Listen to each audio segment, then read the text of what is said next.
Learning मित्रम, आज हम class 8 की एनसीईआरटी के पोल साइंस की एक्सरसाइज 1 भारतीय संविधान के क्वेश्चन आंसर को डिस्कस करेंगे।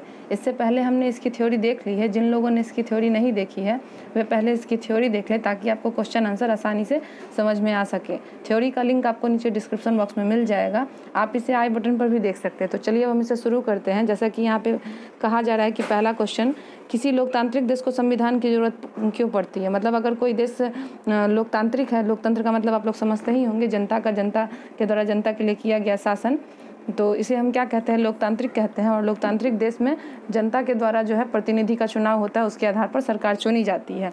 तो किसी भी देश में संविधान की आवश्यकता क्यों पड़ती है। अगर वो देश लोकतंत्र है तो संविधान में हमें पता होता है कि बहुत सारे कानून को एक जगह एकत्रित करके लिखा जाता है, बहुत सारे अनुच्छेदन होते हैं जिसका पालन हमें करना होता है। अगर हम इनका पालन नहीं करते हैं तो उसके लिए संविधान की पुस्तक में जो है दंड भी दिया गया है। अगर संविधान की पुस्तक नहीं होगी तो कोई भी व्यक्ति दंड से नहीं डरेगा। तो इसके लिए अगर कोई व्यक्ति गलत काम करता है तो दंड का होना अनिवार्य है। जब तक उसे दंड नहीं मिलेगा तब तक वो गलत कार्य को गलत नहीं समझेगा। इसीलिए हमारे संविधान की पुस्तक में बहुत सारी बातों के लिए कानून बनाए गए हैं, जैसे कि मानव अधिकार जो हो गया, उसके अलावा भी जैसे हमें वोट डालने का अधिकार दिया गया है, हमारी किस तरीके से समानता का हक हमें प्राप्त है, हमारी स्थिति जो है हमारे देश में क्या है, हमारा अधिकार कितना है।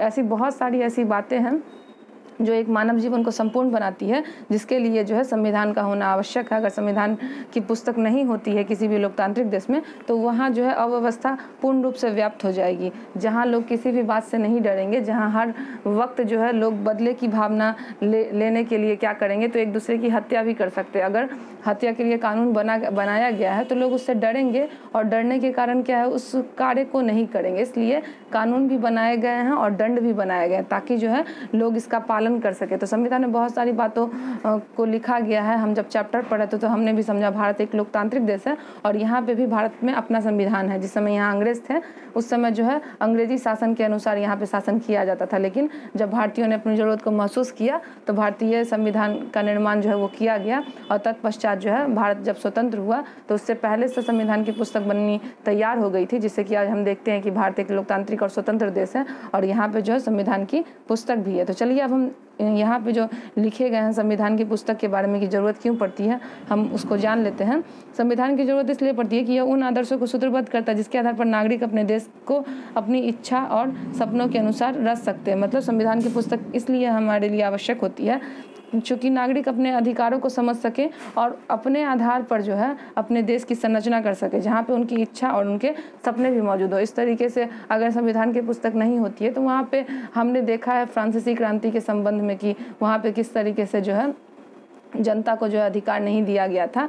तो संविधान की पुस्तक होना अनिवार्य है ताकि जो नागरिक है उन्हें अपने अधिकार को आसानी से समझ में आ सके, उन्हें उनकी अपनी इच्छा और अपने सपने जो हैं उन्हें भी स्वतंत्रता दी जा सके। इसलिए जो है उन आदर्शों को किस में लिखा गया है, संविधान की पुस्तक में, जिसके अनुसार लोग क्या कर सकते हैं, तो अपनी इच्छा और सपनों को रच सकते हैं ताकि जो भी देश है उसका स्वनिर्माण हो सके। अब दूसरा है, यह एक ऐसे नियम को निश्चित करता है जिसके द्वारा शासक के हाथों में सत्ता के दुरुपयोग को रोका जा सके। अगर हमारे यहाँ संविधान की पुस्तक है तो उसके अनुसार उसमें जो कार्य लिखे गए हैं कि सरकार का क्या कार्य होता है और नागरिक का क्या अधिकार होता है, सरकार किस तरीके के कार्य को कर सकती है और किस तरीके का कार्य को नहीं कर सकती है। बहुत सारे ऐसे कार्य हैं जिसमें सरकार अपने अनुसार कोई भी गलत कार्य नहीं कर सकती है। तो अगर संविधान की पुस्तक नहीं होती तो सरकार अपने मनमाने ढंग से कार्य करती और वो क्या करती, जनता के हित में भी नहीं सोचती। इसलिए शासन का दुरुपयोग नहीं किया जा सके और इसका सदुपयोग के लिए संविधान की पुस्तक का निर्माण किया गया है ताकि वो जो उन संविधान की पुस्तक में बातें लिखी गई हैं उसके अनुसार जो है सरकार उन बातों को समझ सके और समझने के बाद जो है उस पर जो है संविधान की पुस्तक के अनुसार वो कार्य कर सके। क्योंकि अगर संविधान की पुस्तक नहीं होती है तो मनुष्य क्या करेगा, अपने अनुसार कार्य करेगा, अपने अनुसार अधिकार करेगा। तो ऐसे में जो है शासन व्यवस्था निरंकुश बन जाएगी। तीसरा है, संविधान यह भी सुनिश्चित करता है कि कोई ताकतवर समूह किसी दूसरे कम ताकतवर समूह या लोगों के खिलाफ अपनी ताकत का प्रयोग नहीं करे।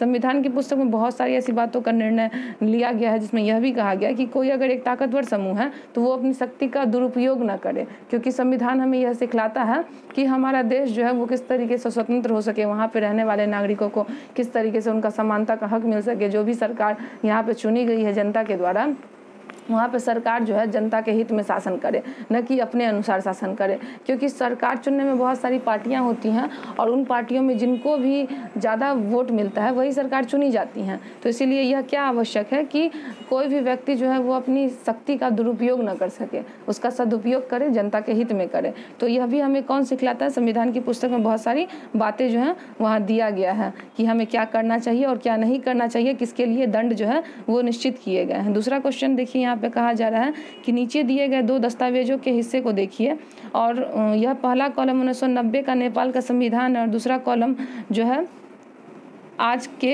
अंतरिम संविधान से लिया गया। जैसे कि देखिए यहाँ पे कुछ मिसप्रिंट हो गया है जिसके कारण आपको नहीं दिख पाएगा, यहाँ नीचे 2 कॉलम दिए गए हैं। आप अपनी पुस्तक में पेज नंबर 16 में पोल साइंस के बुक में देख सकते हैं, जहाँ पे 2 कॉलम दिए गए हैं। उन 2 कॉलम में कुछ इस तरीके से बांटा गया, जिसमें कि पहला जो है 1990 के बारे में दिया गया है कि नेपाल में किस तरीके का शासन था, और दूसरा जो है 2015 के शासन के बारे में दिया गया। आप पुस्तक में देखें, पेज नंबर पलट के तो आपको आसानी से मिल जाएगा। वैसे मैं यहाँ पे आपको समझाने का प्रयास करूँगी। पहला जो 1990 का नेपाल का संविधान है उसमें अनुच्छेदन 35 है, जिसके अनुसार क्या कहा गया है, तो अनुच्छेदन 35 में यह बताया गया है कि उस समय राजा का यहाँ पे शासन हुआ करता था और जो है नेपाल की कार्यकारी शक्तियाँ महामहिम यानी कि नरेश राजा को कहा जाता था, उनके हाथों में होती थी। तो यह बताया गया कि उस समय राजा कार्य करते थे और जो मंत्रिपरिषद का हक होता था वो राजा के द्वारा होता था। यहाँ पे जनता को भी किसी भी तरीके का हक नहीं दिया गया था। और दूसरी बातें क्या थी, 2015 के द्वारा यह बताया जा रहा है कि 2015 में नेपाल में जो है लोकतंत्र का आगमन हो चुका था। यहाँ पे अनुच्छेदन 75 के अंतर्गत यहाँ पे बताया जा रहा है कि अनुच्छेदन 75 के अंतर्गत यह कहा जा रहा है कि अब जो है पहले के मुकाबले सरकार का जो चुनाव है वो बदल चुका है। पहले राजा का शासन था और अब जो है नेपाल की कार्यकारी शक्तियां संविधान और कानून के अनुसार जो है मंत्री परिषद में निहित रहती है। मतलब अब जो चुनाव का शासन है, व्यवस्था है, वो किस तरीके का है, तो अब चुनावी शासन व्यवस्था जो है वो सरकार जनता के द्वारा चुनी जाती है। यहाँ पे भी लोकतांत्रिक व्यवस्था है। तो आप भी सोचिए कि आपको इन दोनों चीज़ों में क्या फ़र्क दिख रहा है। आपको समझ में आ रहा होगा कि 1995 में राजा की शासन व्यवस्था थी, राजा की सत्ता थी, लेकिन अब जो है 2015 में लोकतंत्र शासन व्यवस्था है जिसमें जनता क्या करती है, तो सरकार को चुनती है और उसके माध्यम से कार्य करती है। और यहाँ पे भी संविधान की पुस्तक दी गई। तो ज़्यादा बेटर कौन सा होगा, 2015 का नेपाल का लोकतांत्रिक शासन व्यवस्था। यहाँ पे दूसरा दिया गया है, वही आंसर बताया जा रहा है कि हाँ, नेपाल को नए संविधान की जरूरत है, क्योंकि 1990 के संविधान में वे आदर्श निहित नहीं है जो नेपाल की जनता चाहती है। नेपाल की जनता क्या चाहती है, 2015 और 16 में जो लोकतंत्र चुनाव हुए वैसी संविधान की व्यवस्था चाहती है। तो आप भी अब इसे समझ चुके होंगे कि किस तरीके का जो है नेपाल में स्थिति 1995 में थी और 1990 के करीब, और अभी जो है यहाँ पे किस तरीके से जो है 2015 और 16 में लोकतांत्रिक शासन व्यवस्था। चलिए तीसरे क्वेश्चन की ओर बढ़ते हैं और देखते हैं, अगर निर्वाचित प्रतिनिधियों की शक्ति पर कोई अंकुश न होता तो क्या होता है। यहाँ पे कहा जा रहा है कि मान लीजिए कि चुनाव जब होता है तो हम अपनी सरकार को चुनते हैं, तो उस समय अगर जो सरकार चुनी जाती है अगर उस पर कोई अंकुश नहीं होता तो सरकार क्या करती, मनमाने ढंग से कार्य करती। ये बात आप भी जानते हैं, जो उन्हें सही लगता वही करती और जो उन्हें सही नहीं लगता वो नहीं करती। तो यहाँ दिया भी गया है कि अगर शक्ति पर कोई अंकुश नहीं होता, कोई रोक नहीं होता संविधान की पुस्तक के अनुसार, तो क्या होता। तो व्यक्ति क्या करता, निर्वाचित प्रतिनिधि शक्तियों का दुरुपयोग करता, मनमाने ढंग से कार्य करता, उसे जो अच्छा लगता वही उसके लिए कानून बन जाता। और दूसरा क्या है कि वे किसी न किसी को डराने, धमकाने और दबाने की कोशिश करते और अल्पसंख्यकों की उपेक्षा करते, कि शुरू से अगर कोई उनका विरोध कर रहा है तो वो क्या करते, उन्हें मृत्यु की भी धमकी दे सकते थे या मारने और डराने की धमकी दे सकते थे, और जो अल्पसंख्यक हैं उनके हितों की रक्षा भी नहीं हो पाती। और तीसरा है, यहाँ पे वे अपने निर्णय जनता पर जबरदस्ती थोपते हैं, क्योंकि अगर संविधान की पुस्तक नहीं है और सरकार अपनी शक्ति का दुरुपयोग कर रही है तो वो पूर्ण रूप से यही प्रयास करे कि जो भी वो निर्णय ले रही है वो क्या हो जाएगा, कानून बन जाएगा। क्योंकि यहाँ पे किसी भी तरीके का संविधान की पुस्तक नहीं बनी है, तो वो क्या करेंगे, अपने जो भी निर्णय होंगे वो जनता पे थोप देंगे और इसे उन्हें मानना भी पड़ेगा। आप जब अगली क्लास में जाएंगे तो आप 9th की पुस्तक में पढ़ेंगे फ्रांसीसी क्रांति के बारे में, फ्रेंच रेवोल्यूशन। उसमें वहाँ पे दिखाया गया है कि किस तरीके से राजा अपने अधिकारों को, अपनी बातों को ही कानून मानता था और अपनी शक्तियों को दैवी प्रयोग बताता था। तो राजा के पास या नरेश के पास या फिर सरकार के पास अगर कोई कानून या संविधान की पुस्तक नहीं होती है तो राजा अपनी ही बातों को कानून मानता है और अपने अधिकारों को ही जनता पर थोपता है। तो हम समझ गए कि अगर कोई प्रतिनिधि के पास शक्ति पर अंकुश नहीं लगाया गया हो तो वो अपनी सत्ता का दुरुपयोग बहुत करेगा। चलिए चौथे क्वेश्चन पर चलते हैं। यहाँ पे लिखा गया कि निम्नलिखित स्थितियों में अल्पसंख्यक कौन है, इन स्थितियों में अल्पसंख्यकों के विचारों का सम्मान करना क्यों आवश्यक है, इसका एक एक कारण बताइए।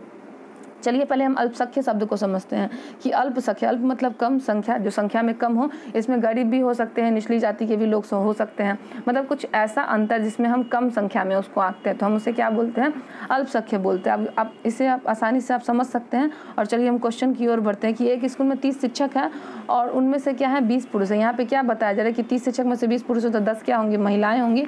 इसका कारण क्या है, चलिए इसे हम पढ़ते हैं और समझते हैं कि इसमें कारण क्या दिया हुआ है। कि एक स्कूल में अगर 30 शिक्षक हैं और उसमें 20 पुरुष है, तो यहाँ पे कहा जा रहा है कि महिलाएं क्या होंगी, अल्पसंख्यक होंगी। जाहिर सी बात है, क्योंकि 20 पुरुष है तो 10 महिलाएं हैं, महिलाओं की संख्या अल्पसंख्यक यानी कि कम है। महिलाओं के विचारों का सम्मान करना महत्वपूर्ण है, क्योंकि वहाँ महिला की जनसंख्या कम है। तो यह आवश्यक भी है कि जो भी महिलाएं शिक्षक का हैं हम उनका क्या करें, सम्मान करें, क्योंकि वे भी पुरुषों के बराबर योग्यता रखती हैं। वे भी यहाँ पे जिस स्थान पे पहुंची होंगी, वो जितने पुरुष सक्षम होंगे उतनी क्या है, महिलाएं भी सक्षम है। तो हमें विद्यालय में शिक्षक और शिक्षिकाओं दोनों के बीच किसी भी तरीके का अंतर नहीं करना चाहिए। अगर महिलाओं की संख्या कम है तो हमें उनका सम्मान पुरुषों के बराबर के अनुसार ही करना चाहिए। दूसरा क्वेश्चन क्या कहा जा रहा है कि एक शहर में 5% बौद्ध धर्म को मानते हैं। अब तो जानते हैं कि हमारे धर्म मतलब हमारे देश में बहुत सारे धर्म हैं, हिंदू धर्म है, मुस्लिम धर्म है, सिख, ईसाई और बौद्ध धर्म भी है। तो यहाँ पे कहा जा रहा है कि एक जगह है जहाँ पे बौद्ध अल्पसंख्यक मतलब बौद्ध धर्म के लोगों की संख्या क्या है, अल्पसंख्यक यानी कि कम है। उनके विचारों का हमें सम्मान करना चाहिए, क्योंकि भारत में धर्मनिरपेक्षता का पालन किया गया, इसलिए प्रत्येक समुदाय को अपनी संस्कृति की रक्षा और विकास करने का अधिकार होता है। तीसरा क्वेश्चन क्या कहा जा रहा है कि एक कारखाने में भोजनालय में 80% शाकाहारी हैं। मतलब एक कारखाना है जहाँ पे लोग काम करते हैं, तो जो भी 100% मान लीजिए या कोई व्यक्ति होता है तो उसमें 80% क्या है, शाकाहारी है, तो 20% क्या होगा, मांसाहारी होगा। तो मांसाहारी की संख्या क्या है, अल्पसंख्यक यानी कि कम है। हमें उनके विचारों का क्या करना पड़ेगा, सम्मान करना पड़ेगा, क्योंकि यह आवश्यक है, क्योंकि प्रत्येक व्यक्ति को अपनी पसंद चुनने का अधिकार होता है। इसलिए हम क्या करें कि जो भी अल्पसंख्यक हैं उनका हम सम्मान करें। यहाँ पर चौथा क्वेश्चन दिया जा रहा है कि 50 विद्यार्थियों में 40 विद्यार्थी संपन्न परिवारों से हैं, तो बाकी जो 10% बच गए वो गरीब परिवार से आते हैं। तो गरीब परिवार के विद्यार्थी अल्पसंख्यक यानी कि इनकी भी संख्या क्या है, कम है। उनके विचारों का सम्मान करना महत्वपूर्ण है, क्योंकि सभी विद्यार्थियों को समान अवसर दिए जाने चाहिए, कि वो गरीब हो चाहे वो अमीर हो। हमें अमीर या गरीब से मतलब नहीं होना चाहिए, हमें प्रतिभा से मतलब होनी चाहिए, क्योंकि विद्यार्थियों में क्या होते हैं, प्रतिभा बिल्कुल समान रूप से ही होते हैं। अब चलिए यहाँ पे 5वें क्वेश्चन की ओर चलते हैं, जो कि आखिरी है और इसे समझते हैं। नीचे दिए गए बॉक्स कॉलम में भारतीय संविधान के मुख्य आयामों की सूची दी गई है। दूसरे कॉलम में प्रत्येक आयाम के सामने 2 वाक्य लिखे गए हैं। आप अपनी राय में आयाम क्यों महत्वपूर्ण है ये बताएं। हमें यहाँ पे मुख्य आयाम दिए गए, संघवाद, शक्तियों का बंटवारा, मौलिक अधिकार और संसदीय शासन पद्धति। हमें इसके बारे में इसका महत्व बताना। चलिए तो पहला संघवाद है, जिसे हम जानते हैं। संघवाद के अनुसार क्या कहा गया है कि संघवाद में 3 स्तर की सरकार होती है। या 3 स्तर की सरकारों के अधिकार क्षेत्र अलग अलग होते हैं। मतलब जो संघ में सरकार होती है उनके कार्य क्या होते हैं, अलग अलग होते हैं, क्योंकि अगर एक साथ कार्य किया जाए तो वो क्या हो जाता है, एक तो भार हो जाता है। अगर हम उसी काम का बंटवारा कर देते हैं तो ये काम क्या हो जाएंगे, आसानी से निपट जाएंगे। अब उसके बाद है दूसरा क्वेश्चन दिया जा रहा है यहाँ पे। दूसरा, शक्तियों का बंटवारा किस प्रकार होता है। जैसा कि कोई भी काम अगर आप ले और अकेले करें तो उसमें काफ़ी ज़्यादा टाइम लगता है। हम उसी काम को बांट देते हैं तो कम समय में वो आसानी से हो जाता है। सरकार के 3 अंग में कौन कौन आ जाते हैं, विधायिका, कार्यपालिका और न्यायपालिका। इनके बीच शक्तियों का बंटवारा किया जाता है और कोई भी अंग जो है अपनी शक्ति का दुरुपयोग नहीं कर सकता है। अगर कोई दुरुपयोग करता है तो इसके लिए भी जो है दंड का प्रावधान दिया गया है हमारे संविधान की पुस्तक में। तीसरा है मौलिक अधिकार। मौलिक अधिकार आप लोग सुने भी होंगे और जानते भी होंगे कि मौलिक अधिकार क्या होते हैं। देश के सभी नागरिकों को राज्य की सत्ता के मनमाने और निरंकुश इस्तेमाल से बचाने के लिए दिए गए हैं, कि उनके जो मौलिक अधिकार हैं वो सभी लोगों के लिए क्या है, बिल्कुल समान है और एक बराबर है। और हमें जो हमारे मौलिक अधिकार, आपको वो याद भी रहना चाहिए कि हमारे कितने मौलिक अधिकार। अगर आपको पता है कि मौलिक अधिकार हमारे कितने, तो आप हमें कमेंट बॉक्स में ज़रूर बताएं। और अगर आप लोगों को नहीं पता तो आप इसे अभी ही देखें और खोजें कि मौलिक अधिकार हमारे पास कितने होते हैं। हमें कमेंट बॉक्स में ज़रूर बताएं कि मौलिक अधिकार कितने होते हैं। उसके बाद चौथा क्या है, चौथा दिया जा रहा है कि संसदीय शासन पद्धति क्या होती है। तो देश के सभी वयस्क नागरिकों को अपने प्रतिनिधि चुनने का अधिकार होता है। हम इसे क्या कहते हैं, हम इसे संसदीय शासन पद्धति कहते हैं। जिस तरीके से चुनाव होता है तो हम लोग क्या करते हैं, चुनाव के समय कौन व्यक्ति वोट डाल सकता है, जो 18 वर्ष का होता है। यही संसदीय चुनाव है, जिसमें 18 वर्ष से वोट डालने की प्रक्रिया आरंभ होती है और जो है ये आगे तक चलती है। जब तक मनुष्य जीवित रहता है तब तक वो क्या कर सकता है, वोट डाल सकता है। शुरू तो होता 18 वर्ष है, लेकिन इसका अंत नहीं है। अंत क्या है? मनुष्य के जीवन भर में मनुष्य अपना वोट जो है 18 वर्ष के बाद तक डाल सकता है। चलिए, तो अब ये चैप्टर जो है वो समाप्त हुआ। आगे इसका मैप है, अगर आप लोग चाहते हैं कि मैं आपको मैप समझाऊं तो आप हमें कमेंट बॉक्स में ज़रूर बताएं। तो हम इसे यहीं समाप्त करते हैं, यह वीडियो समाप्त हो गया और हम अपने नेक्स्ट वीडियो में मिलते हैं। अगर आपको यह वीडियो अच्छा लगा हो तो आप इसे लाइक करें, सब्सक्राइब करें और बेल आइकन दबाकर नोटिफिकेशन ऑन कर लें। इसे अपने दोस्तों में भी से अधिक शेयर करें। Thank you.